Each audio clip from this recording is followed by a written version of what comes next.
Dan sungguh para nabi itu tidak pernah mewariskan materi, dinar ataupun dirham, tapi mereka mewariskan pengetahuan. Jika mendapatkan pengetahuan-pengetahuan yang bersandar pada keterangan para nabi ini, maka kejarlah, dapatkan itu dan kejar semampu kalian dengan penuh semangat. Nah, ini juga menunjukkan bahwa ilmu-ilmu yang kita pelajari, khususnya ilmu agama, itu bukan sekedar pengetahuan yang kemudian kita baca, kita ikuti atau kita simak, tapi mesti punya sanad yang tersambung pada keterangan Nabi, khususnya Nabi Muhammad SAW. Karena itulah Imam Muslim rahimahullah, ketika beliau menuliskan Sahih Muslim itu yang 9 jilid, pada jilid pertamanya di halaman 119 itu beliau kemudian menyantumkan tentang pembahasan khusus babul isnadi minad din. Babul isnad minad din, bab tentang runtutan pengetahuan yang bersumber kepada Nabi itu adalah bagian terpenting dari ad-din, dari al-Islam. Karena ad-din maksudnya al-Islam. Quran surah ketiga Ali Imran ayat 19, innad dina indallahil Islam. Sungguh din yang dimaksudkan di sisi Allah adalah al-Islam. Jadi kalau kita ingin mempelajari segala hal terkait dengan al-Islam, maka pelajarilah kemudian itu semua dari sumber-sumber yang bersambung kemudian kepada Nabi SAW. Sambungannya disebut dengan sanad. Karena itu dalam ilmu hadis ada sanad, ada matan namanya. Sanad orang yang meriwayatkan sampai ke Nabi. Al-Imam Al-Bukhari tidak pernah bertemu dengan Nabi. Bagaimana meriwayatkan kemudian hadis-hadis dari Nabi? Maka dipelajari dari orang sebelumnya, orang sebelumnya, orang sebelumnya, sampai orang-orang itu berjumpa kemudian tersambung kepada Nabi SAW. Itulah sanad. Kalimat-kalimat isinya disebut dengan matan namanya. Innamal a'malu binniyat. Nah, itu matan namanya. Sanadnya dari mana? Al-Bukhari menyantumkan di hadis yang pertama dari sipulan sampai dengan bertemu Umar bin Khattab radhiyallahu taala anhu dari Nabi sallallahu alaihi wasallam. Itulah sanad. Cara belajar seperti itu, itulah isnad namanya. Jadi kalau kita belajarnya benar, maka akan berdampak kemudian kepada cara menunaikan agama dengan benar. Misal, di hadis Muslim nomor hadis yang ke-8 yang kemudian dikutip oleh Al-Imam An-Nawawi dalam kitabnya Al-Arba'in nomor hadis yang kedua, yang juga disendirikan dalam hadis yang disebut dengan kitab hadis Jibril. Hadis Jibril, maka di situ disebutkan pokok keislaman itu ada 5. Tadi kita katakan, perhatikan kalimatnya baik-baik, babul isnad minad din. Belajar ad-din itu harus berdasarkan isnad, sambungan sanad kepada Nabi. Ad-din disebut dengan Islam. Quran surah 3 ayat 19. Islam itu pokoknya 5. Di hadis Muslim hadis ke-8 ini disebutkan ketika malaikat Jibril bertanya kepada Nabi Muhammad, kemudian kata Nabi, Anda lebih tahu, ya, di akhir nanti kalimatnya. Tapi ketika berbicara tentang Islam, ada yang menarik. Mal Islam, kata Jibril alaihissalam, kata Nabi Muhammad SAW, al-Islamu an tashhada an la ilaha illallah wa anna Muhammadar Rasulullah wa tuqimas salah wa tu'tiyaz zakah wa tasuma Ramadan, kemudian wa tahujjal baita in istata'ta ilaihi sabila. Qala sadaqta. Dijawab dengan 5 pokok. Dari sini muncul istilah 5 rukun Islam. Dari hadis ini. 1 syahadatain, ya asyhadu an la ilaha illallah wa asyhadu anna Muhammadar Rasulullah. Kemudian ilmunya disebut dengan ilmu tauhid. Masing-masing ada ilmunya. Kemudian ada tentang salat, zakat, puasa, haji. Ilmunya disebut dengan fiqh. Yang 4-nya syariat. Ya, yang 1-nya itu akidah, yang ke-4 disebut syariah. Akidah ilmunya adalah tauhid, syariah ilmunya fiqh. Nah, baik itu kemudian tauhid ataupun sampai dengan ke fiqh, mesti bersambung kita cara belajarnya sampai bagaimana keterangan Nabi menyampaikan kepada kita. Siapa yang bisa menyambungkan itu? Para ulama. Jadi kalau kita belajarnya tidak benar, maka nanti cara ibadah kita pun tidak akan benar. Rukun Islam yang kedua, solat. Kan mustahil kita dikatakan solat langsung solat, kecuali tahu bagaimana caranya. Dari takbir sampai salam. Bagaimana cara takbir yang benar? Apakah mengangkat tangannya sejajar dengan bahu? Apakah sejajar daun telinga? Apa yang diucapkan kalimatnya? Bagaimana kita bisa mengetahui Nabi mengajarkan itu semua sementara kita tidak pernah berjumpa dengan Nabi? Maka hadis ini mengajarkan cari para ulama yang paham tentang itu, yang mengerti bagaimana mengajarkan kita, bagaimana cara mengajarkan kita salat. Takbir misalnya, bagaimana cara mendapatinya? Cari ulama yang paham tentang fikih. Cari kitab-kitab yang bisa kita pelajari. Al-Bukhari nomor hadis 157 dari sahabat Abu Hurairah, dinukil di hadis Muslim nomor hadis 397 ketika menyampaikan tentang risalah Nabi yang mengajarkan pada Khalid bin Rafi Az-Zuraiqi, kalau mau salat angkat tangannya, takbir sejajar dengan bahunya, hadhu mankibaihi. Di An-Nasai nomor hadis 1101 diangkat sejajar dengan daun telinga. Abu Dawud nomor hadis 857 ucapkan Allahu Akbar. Dari mana kalimat-kalimat tadi? Al-ulama. Al-ulama. Jadi kalau kita belajarnya tidak mengacu kepada keterangan para ulama yang tersambung pada Nabi, maka mustahil salatnya nanti bisa benar. Mustahil. Dan juga makna-maknanya, para ulama banyak mengarang kemudian kitab-kitab yang terkait dengan makna-makna salat. Kan 3 dasarnya kita belajar fiqh itu. 1 bacaan, 2 cara, 3 hikmah. Awas, bacaan, cara, hikmah. Ketiganya disambungkan, disebutkan, diisyaratkan di Al-Quran. Surah kedua Al-Baqarah ayat 129. Nanti kemudian didetilkan oleh Allah langsung di Quran surah kedua Al-Baqarah ayat 151. 129 itu doanya Nabi Ibrahim alaihissalam dengan Nabi Ismail alaihissalam. Rabbana wab'ath fihim rasulan minhum yatlu alaihim ayatika. 1. Awas, hati-hati. Wa yu'allimuhumul kitaba. 2. Wal hikmah. 3. Baru kemudian wa yuzakkihim. Itu hasilnya. Innaka antal azizul hakim. Ya Allah, mohon nanti utus seorang rasul yang lahirnya itu di dekat Ka'bah ini, dari kalangan penduduk dekat Ka'bah. Jadi didoakan langsung oleh Nabi Ibrahim dan Nabi Ismail supaya Allah mengutus rasul yang istimewa, yang lahirnya di tempat istimewa, yaitu Ka'bah al-Musyarrafah. Tidak ada tempat terbaik di muka bumi kecuali Ka'bah, rumah pertama yang dibangunkan untuk manusia. Quran surah ketiga ayat 96 sampai 97. Inna awwala baitin wudi'a linnas. Sungguh rumah pertama yang dibangunkan untuk manusia, bukan manusia yang bangun. Rumah pertama yang dibangunkan untuk manusia. Apa itu? Lalladzi bi Bakkah mubarakah, yang bertempat di kota Mekkah yang penuh dengan keberkahan. Di Mekkahnya sudah berkah, Ka'bahnya itu juga musyarrafah, tempat yang sangat mulia. Nah, ini menarik kata para ulama dan bahkan ahli sejarah. Kalau ada sesuatu melekat pada tempat yang istimewa, maka ini menunjukkan orangnya istimewa. Istana istimewa. Maka orang yang berada di istana itu orang-orang istimewa.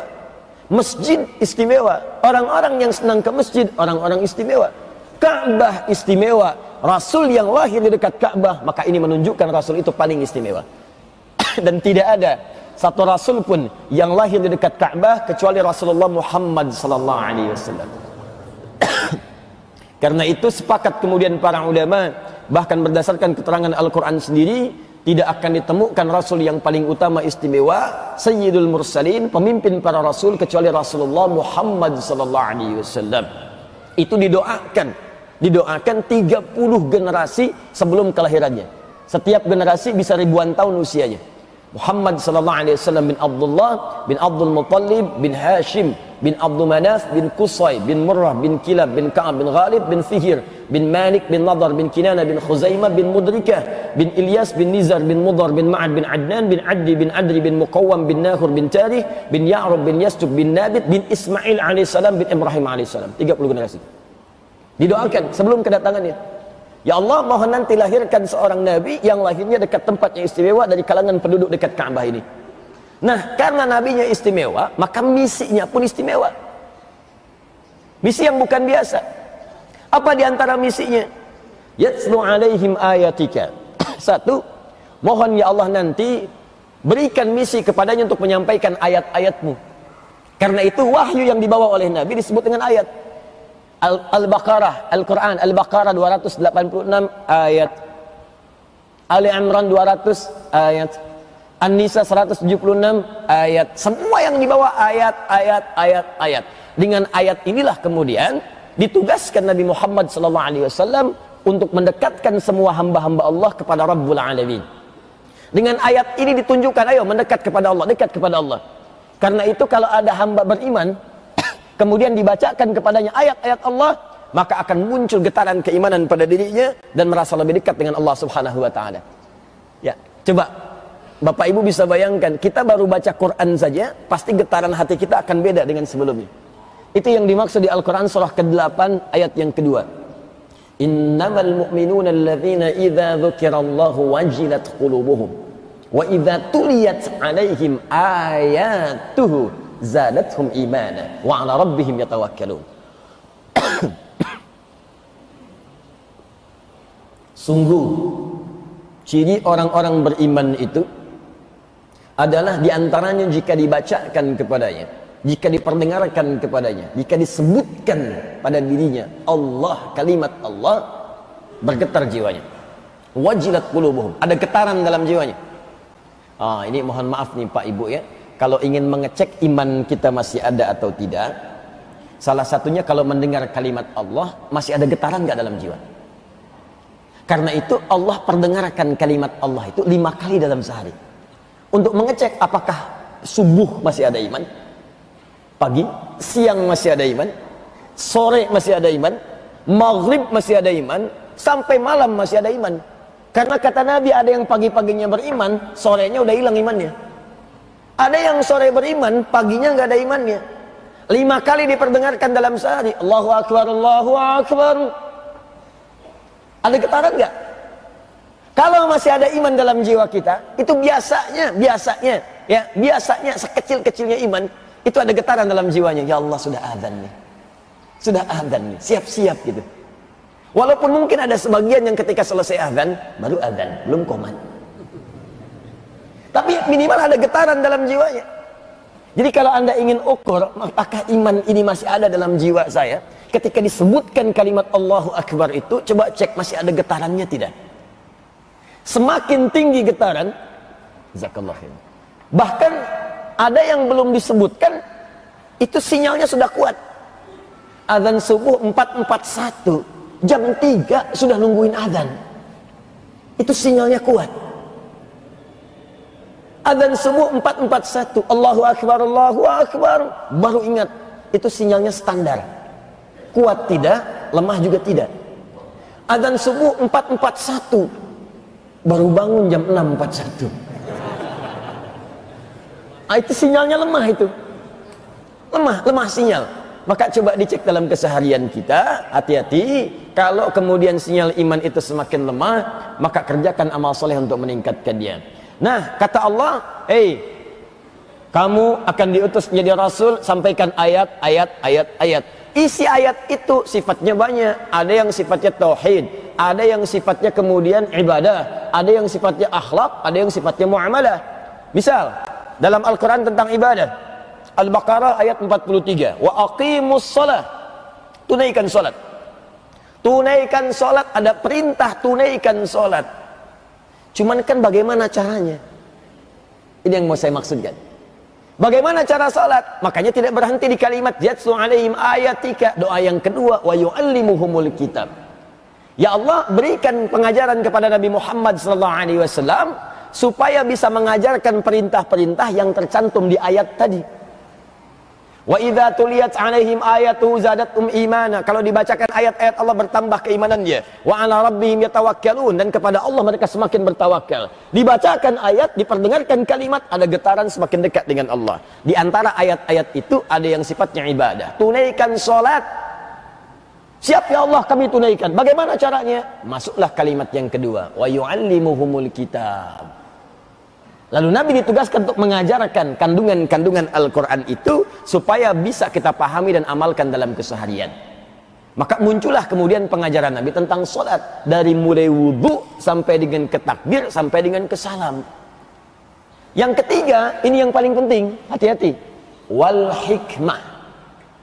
Dan hikmah, esensi manfaat dari ibadah yang ditunaikan itu. Jadi tidak pernah Allah mensyariatkan ibadah kecuali pasti ada manfaat di balik ibadah itu.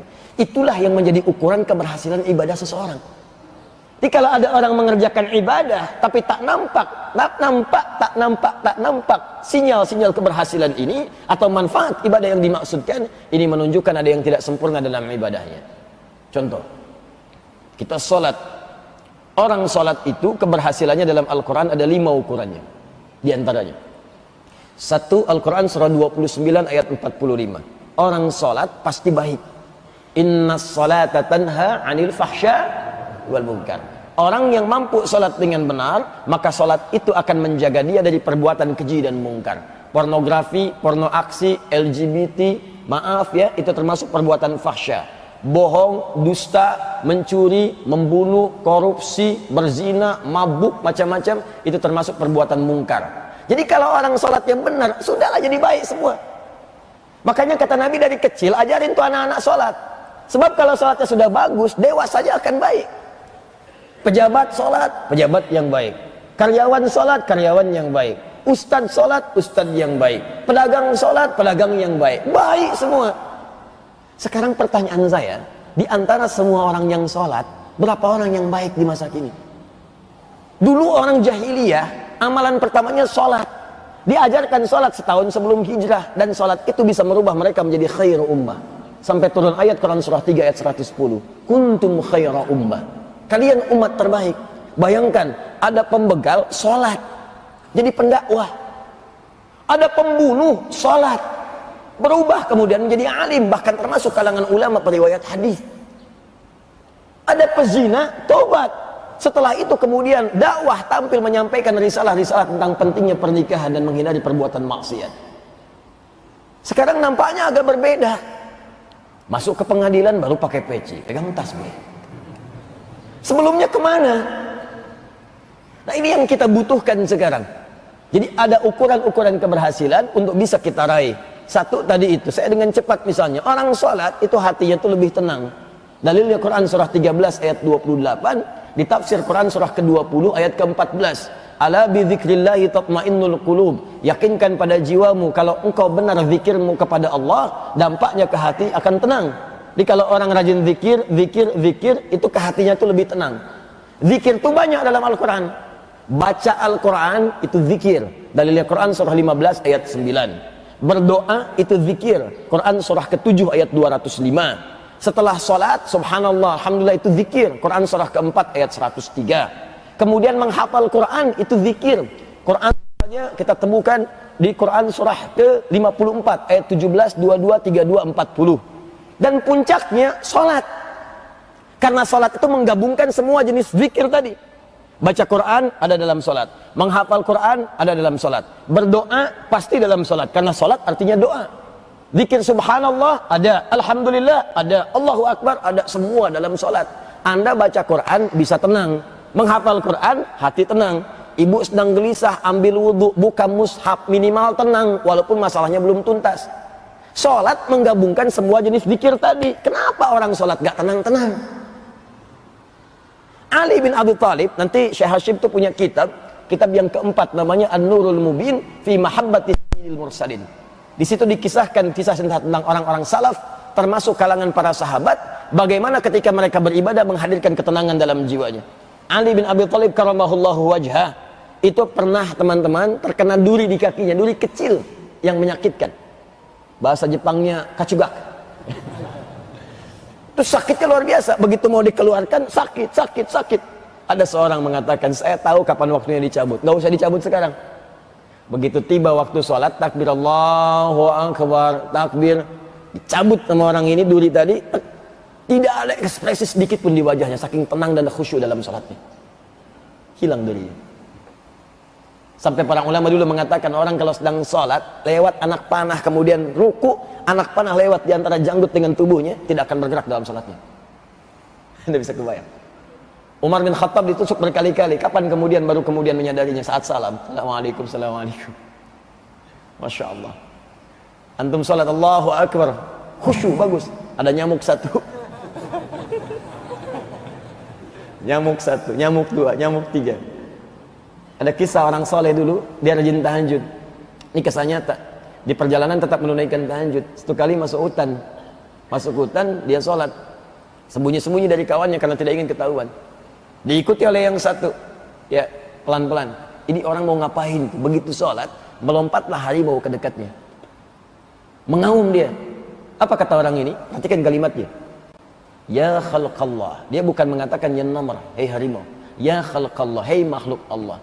Jika aku memang rezeki yang telah Allah tetapkan untukmu di malam ini, silahkan. Engkau bisa nikmati, aku tidak akan melawan. Tapi jika aku bukan rizki yang telah Allah tetapkan untukmu malam ini, jangan coba-coba ganggu ibadahku. Bukan jangan makan aku. Jangan coba-coba ganggu ibadahku. Atau aku mohonkan kepada Allah untuk menghancurkanmu saat ini juga. Maka harimau itu hanya mengaum sekali dan pergi meninggalkannya. Anda bayangkan bagaimana kuatnya getaran dalam jiwa bisa menghadirkan penjagaan Allah dalam kehidupannya. Kalau mau cek seperti itu, bangun aja malam ke Al-Azhar. Tahajud. Allahu Akbar. Nyamuk datang satu. Nyamuk.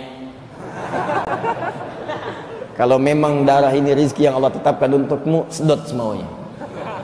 Tapi kalau bukan, jangan ganggu tahajud saya, atau saya mohonkan pada Allah untuk menghancurkanmu saat ini juga. Masya Allah. Apa yang terjadi? Mambah datang nyamuk lagi. Nah, ini yang saya maksudkan. Dah, sebelum dibahas 3, 4, 5 yang lain ya, supaya kita cepat, saya mau katakan bahwa cara ibadah yang benar itu pasti ada manfaatnya. Nabi mengajarkan ada perubahan, sahabat mengajarkan ada perubahan, tabi'in belajar ada perubahan. Kemudian disampaikan sampai ke kita oleh para ulama. Jadi kalau belajar kita benar, ini hasilnya begini. Tapi kalau sholat itu tidak melahirkan manfaat, berarti ada yang salah dengan cara belajarnya. Itulah hikmah namanya. Di mana ditemukannya itu? Al-ulama. Makanya kalau ada ulama-ulama seperti itu dijaga, dihormati ilmunya, karena dia mewarisi apa yang Nabi pernah sampaikan sebelumnya. Karena nggak mudah mendapatinya. Pengen cari ahli pertanian di IPB banyak, pengen cari insinyur di ITB banyak, dokter UI banyak, Undip ada banyak. Tapi kalau mau cari ulama, di mana dapatnya? Karena tidak setiap tahun bisa muncul ulama. Karena itu kata Syekh Hashim, ini yang penting nih. Bagian kedua yang terpenting dari riwayat-riwayat ini adalah, selain kita belajar kepada ulama-ulama yang bersanad sampai dengan ke Nabi SAW, dan ini kebiasaan para ulama termasuk Syekh Hashim, sebelum menulis kitabnya disampaikan dulu sanad di depannya. Saya belajar dari sepulan, supaya fiqh kitabnya. Benar ini kitab nih. Saya kemarin ada waktu ta'lim malam Jumat di Al Ihsan, kita dengan 2 orang syekh dari Al Azhar Syarif. Begitu selesai kami diskusi, kami ngobrol-ngobrol, kami sepakat kita akan bekerja sama. Nanti akan dibuka kelas untuk pendidikan para ulama. Kemudian juga nanti akan dibuka kelas untuk qiraat dan ulumul Quran. Maka diteleponlah kepada kami, dimintakan langsung dari pemerintahan dari Kairo, dari Mesir, lewat Mulhaq ad-Dini atas agamanya, tolong mintakan CV-nya Ustaz Adi Hidayat. Di CV itu akan dilihat nih orang sanad ilmunya mana. Tuh, coba lihat. Ini sudah biasa, ini ilmunya dari siapa sih pulang ngajinya, belajar Qur'annya, belajar ilmunya, dilihat dulu. Kalau nggak benar CV-nya, jangan. Kalau benar ada sanad ilmunya, kerjasama. Jadi ikatan di para ulama itu ketat sekali kemudian ketentuannya. Ada sanadnya, boleh. Tak ada sanad, jangan. Kenapa? Karena bisa berpotensi memberikan hal yang salah di masyarakat ketika mengajar. Paham sampai sini? Nah, bagian kedua, kata Syekh Hashim yang telah kita bahas di pertemuan yang lalu, saking pentingnya warisan Nabi ini, kalau bisa diburu oleh semua kita. Warisan dunia dikejar-kejar, kenapa warisan Nabi tidak didapatkan? Bagaimana cara mendapatkannya? Kalau Anda sulit menemukan ulama di sekitaran, maka didiklah anak-anak Anda menjadi ulama. Kirimkan mereka sekolah, kirimkan ke Al-Azhar, kirimkan ke Jamiah Islamiyah di Madinah, kirimkan ke Ummul Qura, kirimkan ke kuliah dakwah di Libya, kirimkan ke Tunis, Az-Zaitun, kirimkan ke Maraka misalnya Ibnu Tufail, kirimkan ke Sudan ada Durman dan seterusnya. Kirimkan, belajar dan dijadikan mereka ulama. Bu, Pak, ya, saking dahsyatnya warisan Nabi ini, dulu orang tua dulu walaupun anaknya belajar di sekolah umum, tetap mereka diwajibkan untuk mengenal, menghafal Al-Quran dan mendalami maknanya. Kalau Anda pernah mengaji kitab Bidayatul Mujtahid fi Nihayatil Muqtasid, disingkat kitab Bidayatul Mujtahid, dikarang oleh Ibnu Rushd.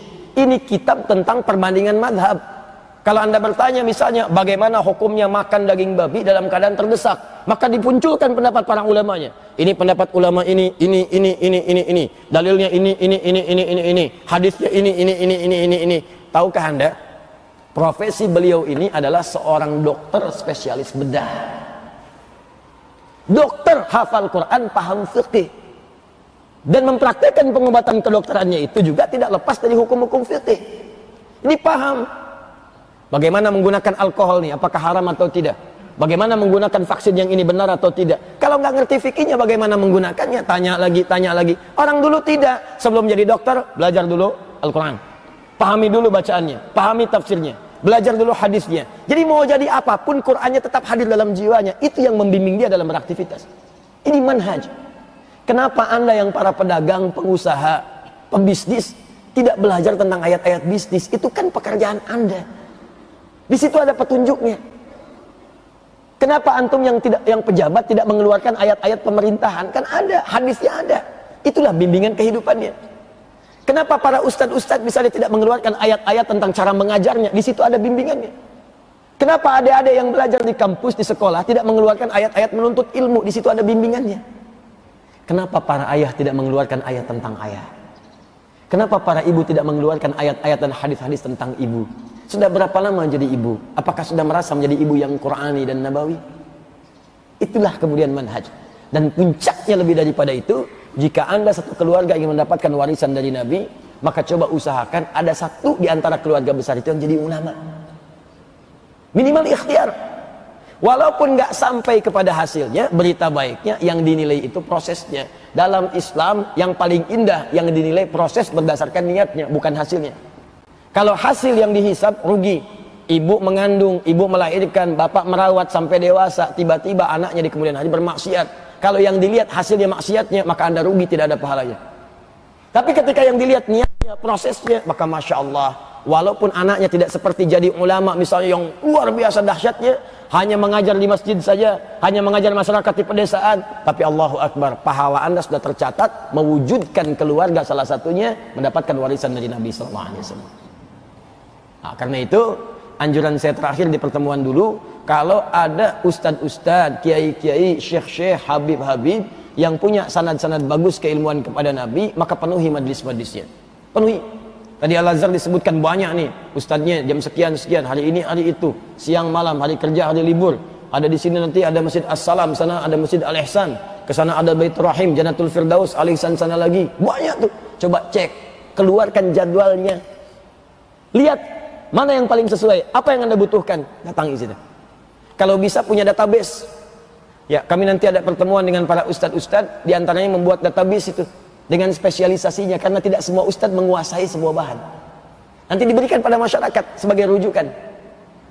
Yang bisa dipilih silakan, ustadz ini pakar di bidang ini, pakar di bidang ini. Kalau anda mau mengaji, silakan cari, ambil ilmunya, manfaatkan dalam kehidupan.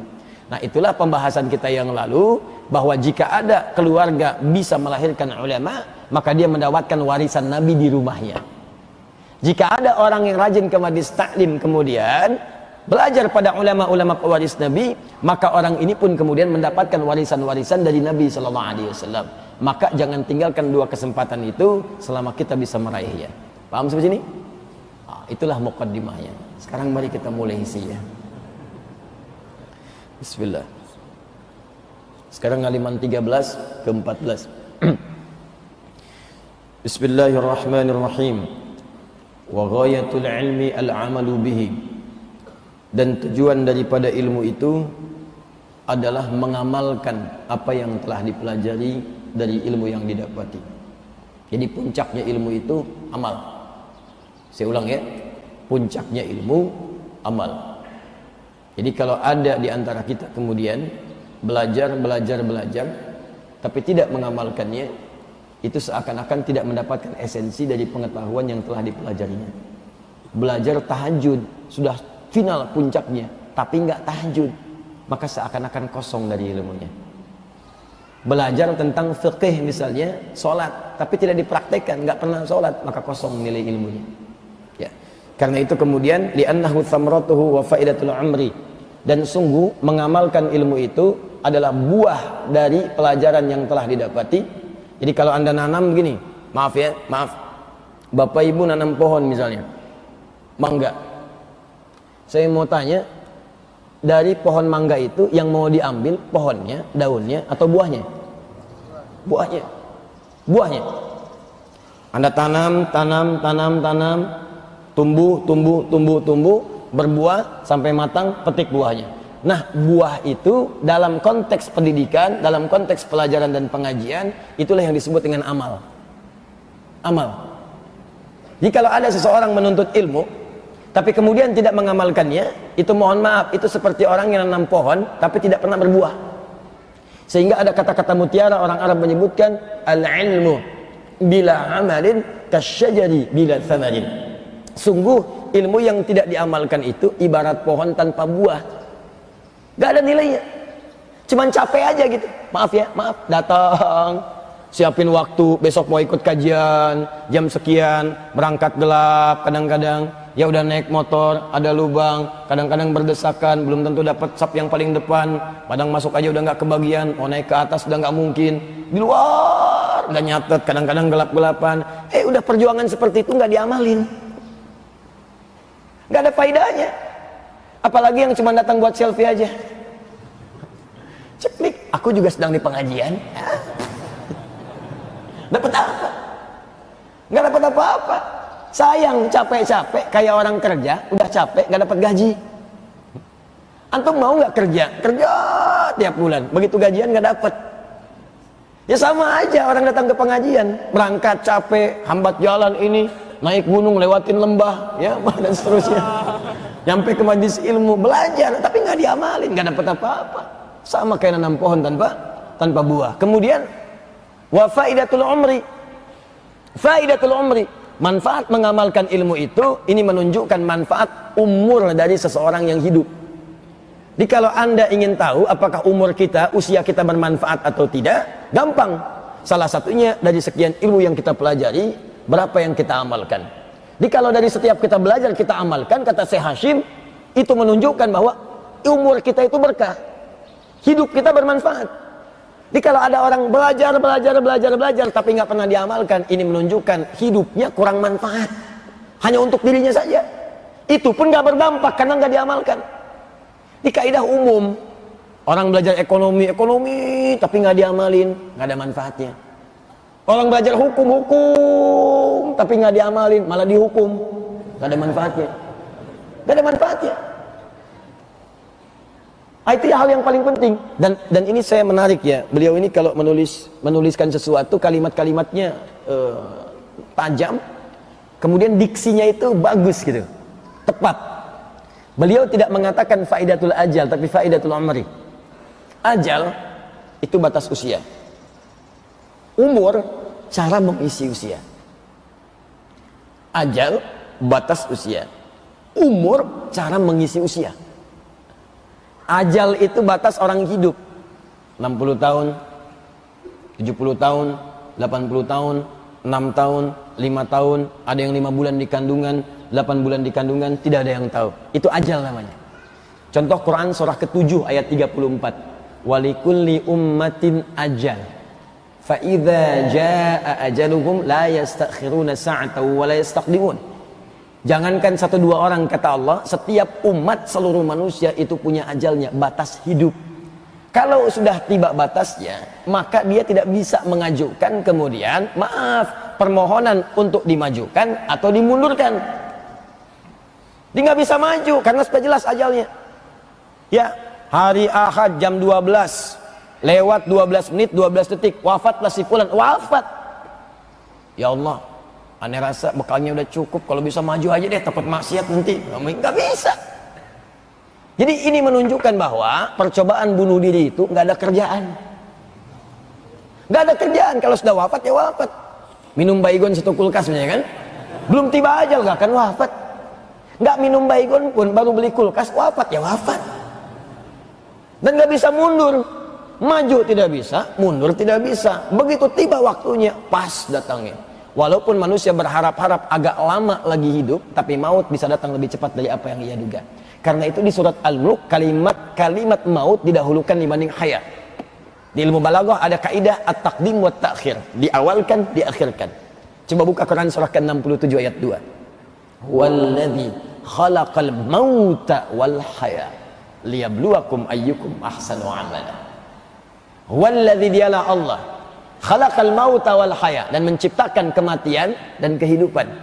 Saya mau tanya pada Anda, orang itu umumnya, maaf ya, hidup dulu baru wafat atau wafat dulu baru hidup?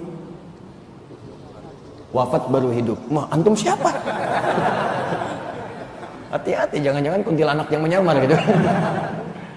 Gak ada orang di mana-mana hidup dulu baru wafat. Hidup dulu. Makanya sering yuhyi wa yumit, yuhyi wa yumit, yuhyi wa yumit, menghidupkan, mematikan, menghidupkan, mematikan. Tapi di ayat ini agak unik. Dialah yang menciptakan kematian dan kehidupan. Wafat didahulukan dibandingkan dengan hidupnya. Yang dipakai menafsirkan ayat ini gunakan kaidah balaghah, at-taqdim wa at-ta'khir. Ada yang dimajukan, ada yang diakhirkan. Kenapa kemudian di sini maut diawalkan? Kenapa hayat diakhirkan? Kenapa kehidupan diakhirkan? Karena umumnya manusia itu secara psikologis ingin selalu hidup lebih lama. Hampir tidak ada yang ingin wafat lebih cepat. Contoh, mau wafat hari ini? Gak mau. Walaupun gak bisa milih, mungkin terjadi. Dan mungkin terjadi. Bisa Anda duluan, saya belakangan. Bisa. Atau tertukar, saya belakangan, dia duluan. Atau memang saya duluan. Bisa. Duluan membawa jenazah. Bisa. Harap-harap nanti hidup lebih lama. Ya Allah, kalau bisa pengen tobat dulu. Ya Allah, pengen beramal dulu. Tapi boleh jadi dia tidak menyadari maut bisa datang lebih cepat dari apa yang ia duga. Datanglah lebih cepat dari apa yang ia duga. Huwaladzi khalaqal mauta wal hayat. Nah, karena itu pastikan kita bisa mengisi usia ini yang kita tidak tahu kapan kita pulang dengan hal-hal yang bermanfaat, hal-hal yang berkah, hal-hal yang mengandung kebenaran dalam kehidupan. Nah, sesuatu yang berkah, sesuatu yang bermanfaat, sesuatu yang sukses itu dalam bahasa Arab disebut dengan umrun. Al-umru. Al-umru. Sifatnya ditambah tak, umrah. Karena itu syariat umrah ketika umrah, itu semua manasik, semua ritual-ritualnya itu menunjukkan cara kepada kita bagaimana membangun hidup dengan sukses, bermanfaat dan berkah. Tawaf 7 kali, kenapa 7 kali? Bagaimana mengisi hidup dalam 7 hari, dalam sepekan. Jangan cuma putar-putar aja. Kalau cuma putar-putar, jangankan Anda yang nggak beriman pun bisa. Bagaimana caranya ketika berputar dalam kehidupan sambil berzikir, ingat Allah. Jangan saling kemudian mengikut orang hanya untuk mengejar proyek, pengen dapat mencium hajar aswad sampai nyingkirkan orang, nyungkurkan orang, nyikut orang, nginjak orang, bayar calo, ya. Awas, mau nyium. Ya. Buat apa? Kan nyata dalam kehidupan itu. Ya, seperti itu. Ya, ada sofa, ada marwah, ada di situ, ada hikmahnya semua. Makanya selama hidup, kenapa disebut dengan umrun? Umrun untuk memberikan pesan kepada kita, jangan sampai ada orang hidup tapi nggak punya manfaat dalam kehidupannya. Hidup tapi lisan nggak bermanfaat. Hidup mata nggak bermanfaat. Hidup telinga nggak bermanfaat. Hidup kaki nggak bermanfaat. Dan hidupnya tidak ada manfaatnya. Makanya di Al-Quran, semua keterangan tentang fungsi tubuh kita semua mengandung manfaat. Dan dilarang kita mengerjakan yang tidak bermanfaat. Silahkan cek. Lisan. Betapa banyak larangan dalam Al-Quran untuk mengerjakan sesuatu yang tidak bermanfaat. Quran surah 49 ayat 11 sampai dengan ayat 12. Ya ayyuhan nasu la yaskhar qaum min qaum. Awas. Ya ayyuhalladzina amanu la yaskhar qaum min qaum. Hai orang-orang yang masih merasa punya iman, ayyuhalladzina amanu la yaskhar qaum min qaum. Jangan saling mencela. Lisan jangan mencela enggak bermanfaat. La yaghtab ba'dukum ba'dha, jangan gibah, jangan gosip, tidak bermanfaat. Wailul lil mukadzibin, celaka bagi orang yang berdusta. Dusta celaka tidak bermanfaat. Makanya kata Nabi, man kana yu'minu billahi wal yaumil akhir falyakul khairan aw liyasmut. Kalau merasa beriman pada Allah dan hari akhir, masih merasa beriman, cukup katakan yang baik yang bermanfaat. Tak bisa diam. Katakan yang baik-baik, katakan cinta, bukan katakan putus, katakan pisah, katakan kotor, jauh. Nah, bagaimana cara mendapatkan semua yang bermanfaat tadi? Itulah yang disebut dengan faidatul umri ta'udu ilal ilmi. Mendapatkan manfaat untuk mengisi usia hidup itu kembali kepada ilmu. Karena itu kita belajar tentang akhlak. Belajar tentang bagaimana cara memandang, bagaimana menerapkan ghadul basar dalam kehidupan. Belajar dulu, setelah belajar praktekkan. Praktek inilah yang disebut dengan buahnya ilmu. Ini kan banyak orang belajar, di kita itu kebanyakan belajar, tapi kurang mengamalkan. Coba lihat, dulu TK, sekarang ada KB, TK. TK dibagi 2, TKA, TKB. 0 kecil, 0 besar. Sebesar apa nolnya? Saya nggak tahu. Habis itu SD, 1, 2, 3, 4, 5, 6. Sekarang SD aja kelasnya diajarkan sekelas pelajaran yang luar biasa beratnya. Ada SD yang masuk pagi, pulang-pulang kemudian sore menjelang maghrib. Setelah itu masuk SMP 3 tahun lagi, SMA 3 tahun lagi, TK aja udah 2 tahun, KB setahun 3 tahun, tambah SD 6 tahun 9 tahun, tambah SMP 3 tahun 12 tahun, tambah SMA 3 tahun 15 tahun, tambah S1 4 tahun 19 tahun, S2 misalnya 2 sampai 3 tahun 22 tahun, S3 nya 3 tahun misalnya 25 tahun. 25 tahun belajar, berapa tahun yang diamalkan? Berapa tahun yang diamalkan? Sekarang kalau cuma ngisi waktu, berangkat kampus pulang, berangkat macet, dapat macet pulang, capek, tapi nggak ada yang diamalkan, nggak ada buahnya. Kayak orang nanam pohon mangga, tanam, ada hama bersihkan, ada badai tepikan, semua dirawat, tapi nggak ada buahnya. Tungguin sampai kiamat kurang 2 hari nggak berbuah.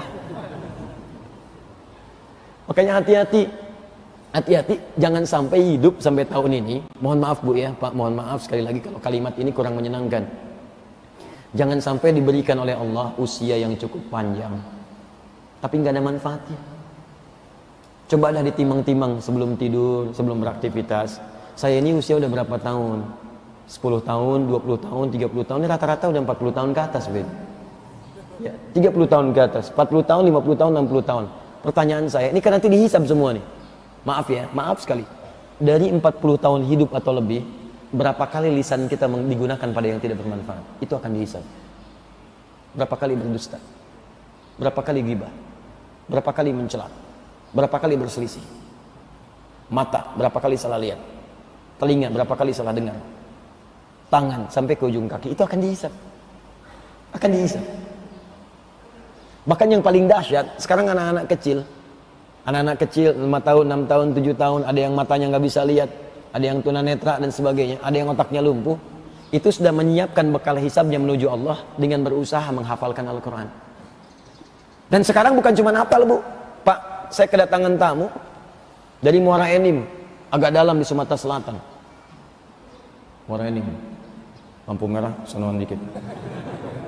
Jauh. Ibunya, bapaknya, anaknya 4 orang, plus kakek dan neneknya.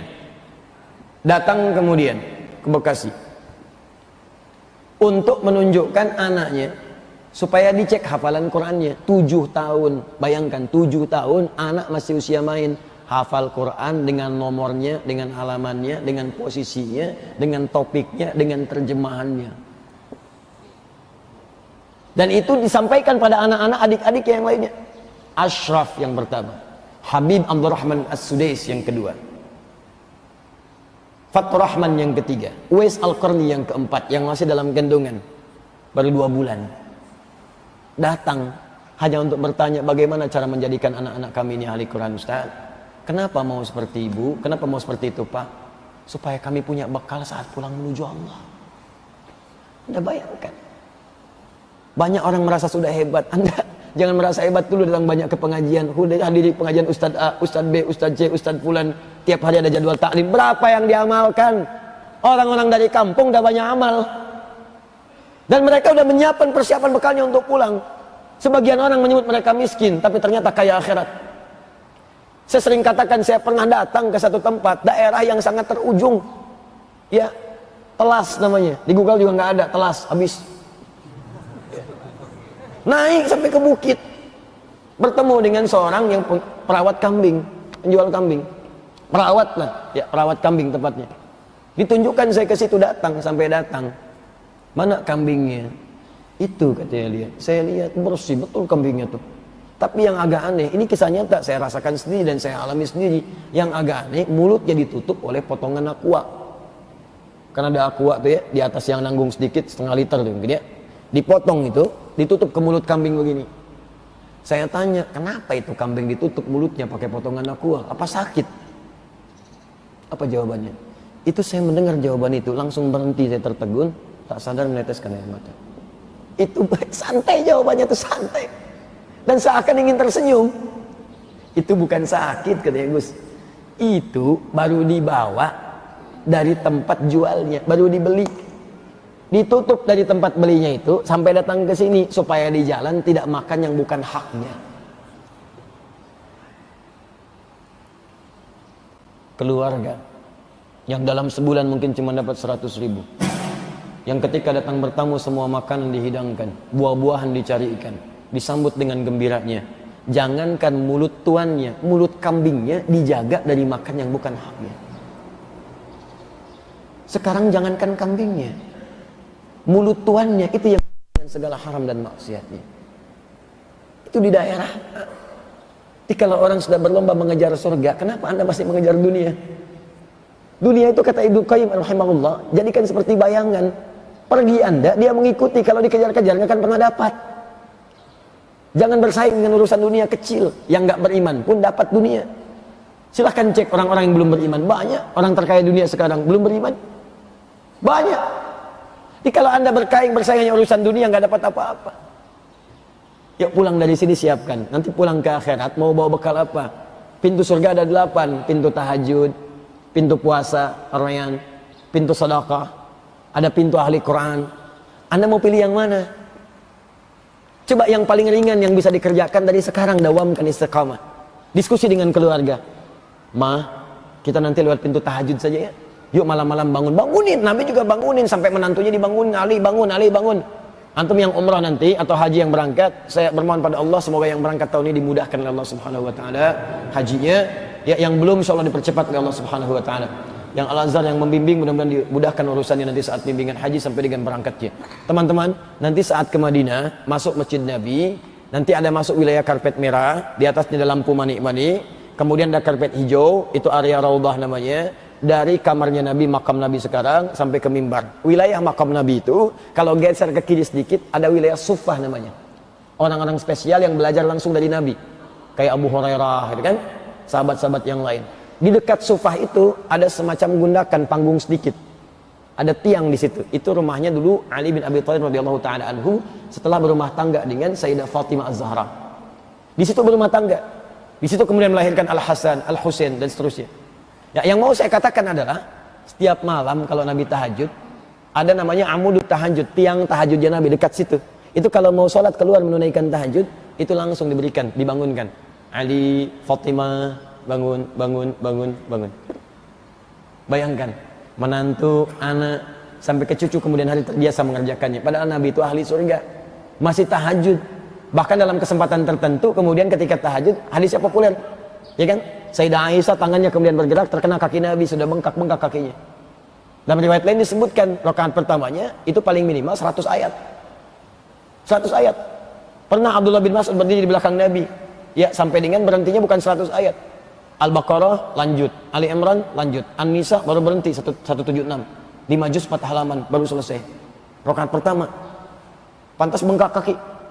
Kita rakaat pertama mata bengkak.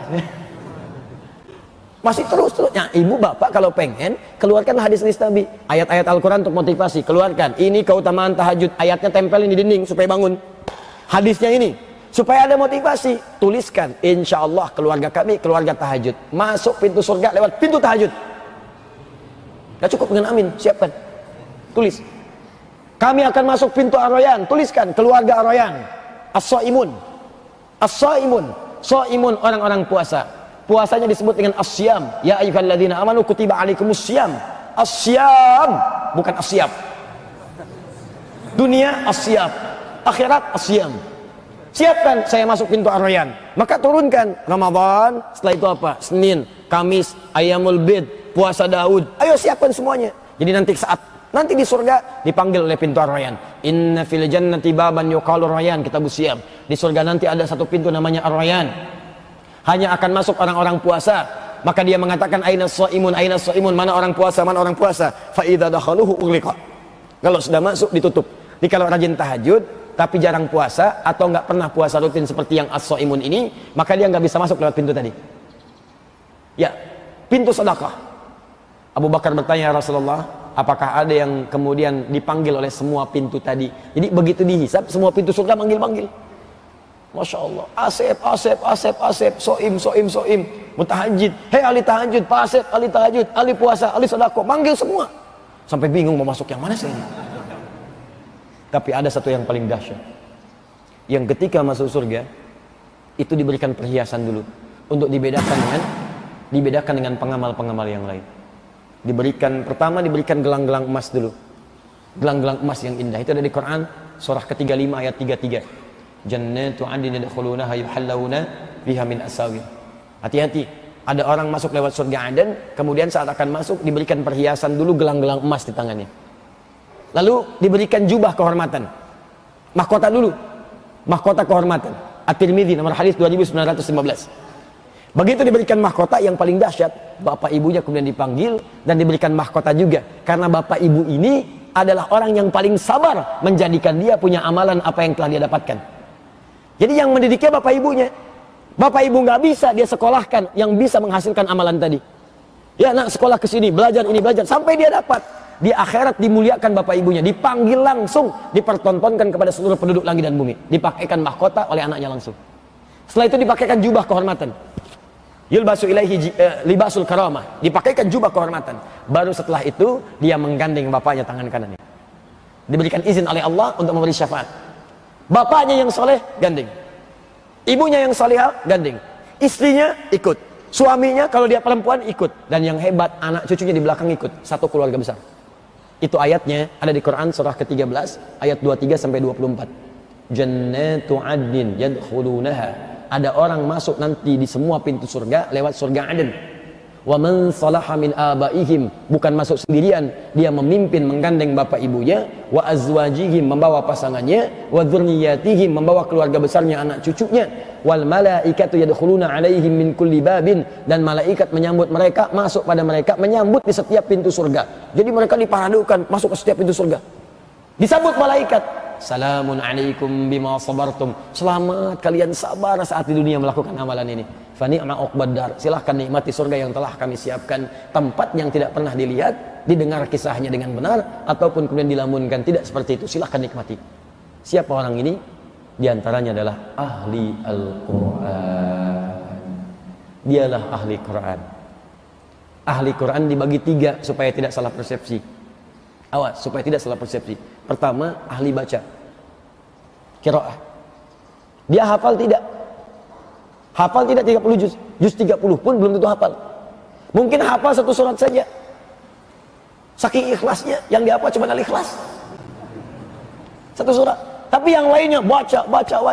One day one juz. Bahkan one day misalnya 10 juz. Ada yang one day satu hari khatam Quran. Ada. Al-Imam Asy-Syafi'i sudah hafal Quran, itu di luar Ramadan sehari khatam 1 kali.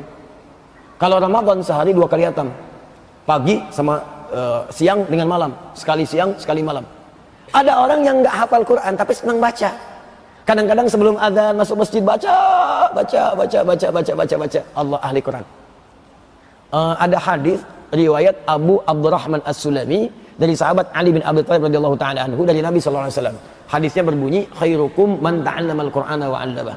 Yang paling baik di antara kalian orang yang belajar Al-Qur'an dan mengamalkannya. Nah, yang periwayat hadis ini, Abu Abdurrahman As-Sulami menginformasikan sebelum meriwayatkan hadis ini, kata beliau, akhadtu Qur'ana an qaumin. Saya belajar Quran itu dari sekelompok kaum, maksudnya sahabat. Bukan 1-2 orang. Jadi kalau orang dulu itu belajar Quran, nggak cukup dengan 1 ustaz. Saya di Libya itu dulu talaki kurang lebih 3-4 ustaz. Syekh Dukali, itu qari internasional juga, belajar kepada beliau saya.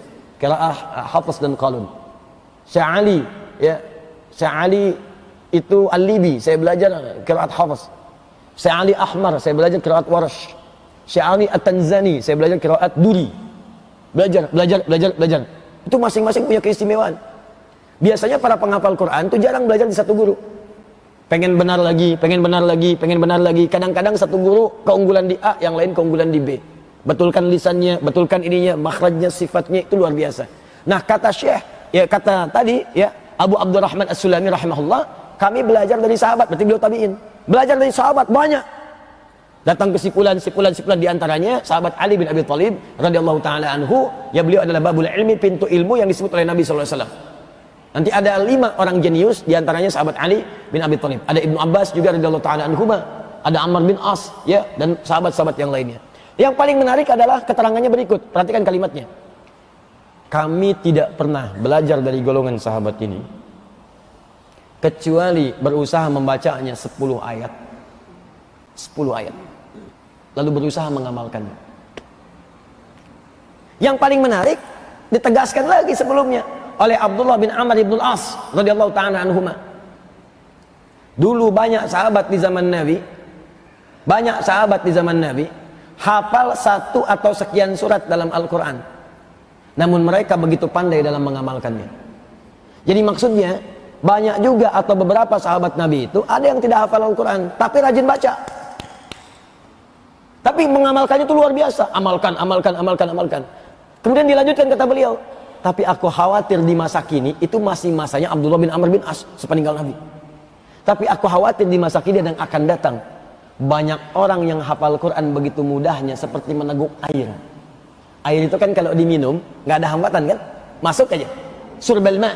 Makanya kalau ada orang hafal sesuatu dengan cepat, mereka katakan huwa hafidhu syai'in kasurbil ma.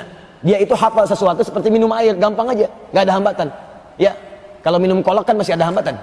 Ya, minum air hambatannya apa? Oh, ada kok Ustaz? Tidak. Contoh. Bismillah. Nggak ada. Lancar aja. Nah, kata Abdullah bin Amr bin As, saya khawatir masa kini dan nanti akan datang banyak orang hafal Quran, cepat hafal seperti minum air, cuma tidak pandai mengamalkannya. Berat dalam mengamalkannya. Thaqilun fil amal, khafifun fil hifdhi, thaqilun fil amali. Ringan dalam menghafalkan, berat dalam mengamalkan, dan itu terjadi sekarang. Al-Quran nomor ayat posisi kanan dikit, kanan tengah macam-macam, ngamalin susah. Fatwa sana kemari. Kadang-kadang ayat dipakai untuk jualan. Ittaqillah. Itu yang bahaya. Awas hati-hati. Jadi pertama yang senang baca ya ahli Quran. Jadi jangan disimpulkan ahli Quran itu selalu harus hafal 30 juz, tidak. Yang cinta Al-Quran. Berusaha menghafal, silahkan. Kalau merasa agak berat, baca yang banyak, baca. Al-Imam An-Nawawi punya kitab namanya At-Tibyan fi Adab Hamalatil Quran. Dalam salah satu pembahasannya, beliau menyertakan tentang salafus soleh yang punya amalan rajin baca Al-Quran. Apa bacaannya? Disebutkan dua. Yang satu di zaman Nabi, sahabat yang senang baca kulhu. Di setiap sholat kulhu. Kalau ngimamin pun kulhu. Kalau hadir di masa kini, mungkin tebak-tebakan tuh. Allahu Akbar, maghrib. Ghairil maghdubi alaihim waladdallin. Pasti kulhu nih. kulhu diadukan pada Nabi. Ya Rasulullah, si fulan ini kalau ngimamin kulhu lagi. Dipanggil orangnya, itulah indahnya Nabi. Tidak menghukumi dulu, panggil orangnya. Ditanya, kenapa engkau selalu baca kulhu? Apa jawabannya? Li'anni uhibbullah. Karena aku mencintai Allah ya Rasulullah. Aku cinta dengan Allah. Dan aku temukan tidak ada sifat-sifat yang paling agung keterangan tentang Allah kecuali di dalam kalimat qul huwallahu ahad. Allahus samad, lam yalid wa lam yulad wa lam yakul lahu kufuwan ahad. Teruskan cintamu kepada Allah. Al-mar'u ma'a man ahabba. Sungguh seseorang itu akan dipersatukan dengan siapa yang paling dicintainya. Artinya kalau orang banyak mencintai Allah, maka dia akan diperjumpakan dengan Allah, sehingga di hari kiamat nanti sebelum masuk surga dia diperkenankan menatap Allah. Itulah keindahan terbesar sampai wajahnya berbinar. Tersebut di Quran surah ke-75 ayat 22 sampai 23. Wujuhu yawma idzin nadhirah ila rabbiha nadhirah. Ada orang yang syarat hari kiamat, masuk kiamat hisab, orang tegang hisab. Orang ini tuh gembira berbinar wajahnya, bukan karena surga yang telah dijaminkan baginya, tapi karena ila rabbiha nadhirah. Karena akan berjumpa, bisa menatap Allah tanpa hijab. Sahabat kita, guru kita, Kiai Haji Al-Ustaz Muhammad Arifin Ilham, Allah yarham, sangat cinta dengan Allah. Cinta Allah, ya Allah, ya Allah, ya Allah. Di masa sakaratnya, sebelum wafatnya, tulisan yang dituliskan pertama kali dengan tangannya, liqa'ullah, akan berjumpa dengan Allah. Akan berjumpa dengan Allah. Saya waktu nengok beliau itu sebelum wafat, Ustaz tadi Allah, nggak ada yang lain. Allah, nikmat ya Allah, nikmat, nggak ada yang lain. Kapan abang berjumpa dengan Allah? Gitu. Ada yang begitu. Al-Quran. Kita kan nggak pernah menatap Allah. Apa nggak punya kerinduan dengan Allah? Antum punya anak gak jumpa 5 hari udah rindu. Punya anak gak jumpa 5 tahun rindu memuncak. Punya anak 20 tahun gak jumpa, mencari-cari kemana-mana. Kita gak pernah menatap Allah, gak pernah melihat, ya gak gak rindu. Apa gak rindu dengan Allah, dengan Rasulullah? Hidup gak pernah dengan beliau SAW. Di mimpi gak pernah lihat. Apa gak mau nanti dapat kesempatan melihat Rasulullah, dijemput nanti masuk surga? Masya Allah. Itulah. Ayo latihan. Baca, cari amalan. Maka ada orang mencari amalan dengan Quran, walaupun cuma al-ikhlas. Dia nggak hafal, tapi dia baca karena cinta dengan Allah. Kata Nabi, teruskan, engkau akan dijumpakan dengan yang engkau cintai. Tuh. Allahu Akbar. Itulah ahli Quran. Makanya ada kalimat Nabi, ahlul Quran, ahlullahi wa khasat. Ahli Al-Quran adalah orang-orang yang dispesialkan oleh Allah Subhanahu wa Ta'ala, dan orang-orang terdekat dengan Allah Subhanahu wa Ta'ala. Dekat dia, didekatkan. Ada yang naik Al-Baqarah, Al-Baqarah, Al-Baqarah tiap malam sebelum tidur. Ya, Al-Baqarah. Nanti banyak ayat-ayat atau surah-surah sebelum tidur. Ada Al-Mulk, ada Yasin, ada ayat-ayat pendek, ayat kursi, 3 surah muawwadah. Kul semuanya, ya, talata aqwal, kul huwallahu, kul a'udzu birabbil falaq, kul a'udzu birabbin nas. Tapi ada yang tidak banyak orang tahu. Al-Baqarah baca. Ya, ada seorang baca Al-Baqarah di zaman salaf, kata Imam An-Nawawi di kitab At-Tibyan. Di sebelum tidur Al-Baqarah, Al-Baqarah, Al-Baqarah. Saking cintanya dengan Al-Baqarah, nggak mau dia tidur kecuali baca Al-Baqarah dulu. Satu kali karena lelahnya tertidurlah ia belum baca Al-Baqarah, kisah nyata. Tertidur belum baca Al-Baqarah, ketiduran. Malam-malam, tengah malam bangun. Wah, astagfirullah. Tangannya bergerak, kena kawannya. Ditanya oleh kawannya, kamu ini kenapa? Kata tiba-tiba begini, wallahi ra'aitu fil manam laqad natuhatil baqarah. Saya tadi tidur, mimpi dalam tidur saya diseruduk Al-Baqarah sampai betina. Saking dekatnya dengan surah itu, dalam mimpi datang diseruduk dia. Ente belum baca saya. Masya Allah, ahli Quran tuh, dan dijaga. Kalau kisah banyak lah saya tentang Quran itu. Ada ahli Quran yang di Turki nulis mushaf dengan tangannya, saking cintanya dengan Al-Quran. Saking cintanya, setiap baca dia nulis. Sampai selesailah 30 juz dengan tulisan tangannya. Itu yang dibaca selama hidupnya, supaya dapat hujah dengan Allah. Ini kisah nyata yang disampaikan kembali oleh Kiai Haji Abdul Qayyum, Gus Qayyum jelas. Wafat orang ini, minta dikuburkan dengan mushafnya. Dikuburkan dah. Hilang kisahnya kemudian. Anak keturunannya berangkat haji. Begitu mengunjungi kemudian kota Nabi di Madinah, datanglah ke salah satu toko mushaf. Tiba-tiba datang ke toko mushaf itu, menemukan mushaf persis sama yang ditulis oleh bapaknya. Wafat di Turki, mushafnya ada kelihatan di Madinah, di toko mushaf, kok ada di sini? Dan dia bingung, ini jangan-jangan yang lain, tapi kok mirip gitu kan? Ditanya ke penjaga tokonya, ini mushaf dari mana? Sampaikan, ini mushaf ada penjaga kuburan, datang ke sini, jual ini. Katanya waktu gali menemukan ini, dia butuh uang dijual. Mana penjaga kuburannya? Penasaran. Ditunjukkan, dikejar sampai ke sana, ditanya. Kami mendapati mushaf ini, katanya Anda yang jual ke toko mushaf di sana. Oh benar. Saya gali kubur orang, ada mushaf di atasnya, di dekat seperti ini. Di mana kuburannya? Ditunjukkan ke Baqi. Begitu datang ke Baqi, dibuka, Allah masih jasad utuhnya, bapaknya. Wafat di Turki, dikuburkan di Istanbul, di Baqi. Almar'u ma'aman ahabba. Seorang akan dikumpulkan dengan siapa yang paling dicintainya. Siapa yang dicintai oleh orang ini? Allah dan Rasulnya.